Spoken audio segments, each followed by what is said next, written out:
Добрый день, уважаемые друзья, коллеги.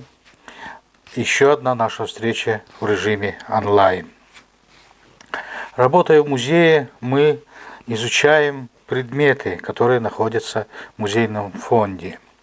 Порой встречаются такие предметы, которые наталкивают на разные мысли. Мы иногда бываем даже шокированы тем или иным предметом. И очень много у нас фотографий. И вот сегодня мы поговорим об одной фотографии, которая сделана не так давно. Вот перед вами фотография.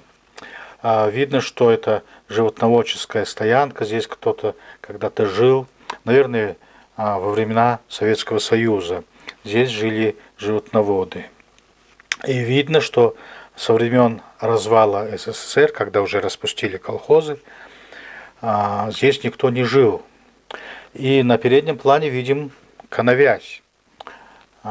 И самое главное, вот что вокруг коновязи нет травы. Фотографии мы снимали, по-моему, где-то поздней осенью или ранней весной.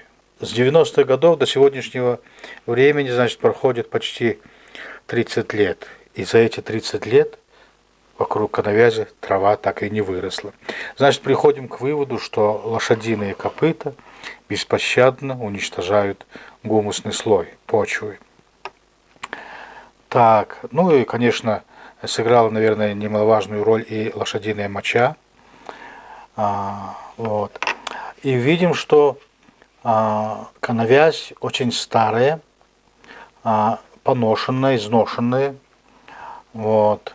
Наверное, полсотни лет стоит, или если не больше, эта коновязь. Вот. Ну и какие, значит, приходят мысли, кроме того, что лошадиные копыта уничтожают почву. У нас на земле сколько пустынь? Вот пустыня Сахара, пустыня Гоби, мы знаем. Наверное, так, на месте этих пустынь когда-то тоже росла трава, жили люди, была своя скотина.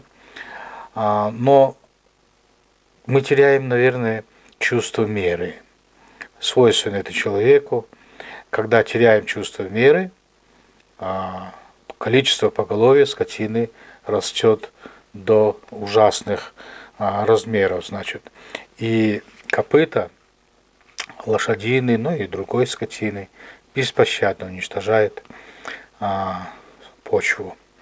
Наш регион, Огинский Бурятский округ, животноводческий, в общем-то, регион, в 70-х, 80-х годах прошлого века был как пик сельскохозяйственной индустрии, но сегодня количество скота у нас гораздо меньше, во много раз меньше, конечно, чем в те годы, но все же, когда сегодня я слышу призывы о том, что нужно увеличивать поголовье, мне всегда на ум приходит вот эта фотография. На этом я закончу. Всего вам доброго. До свидания.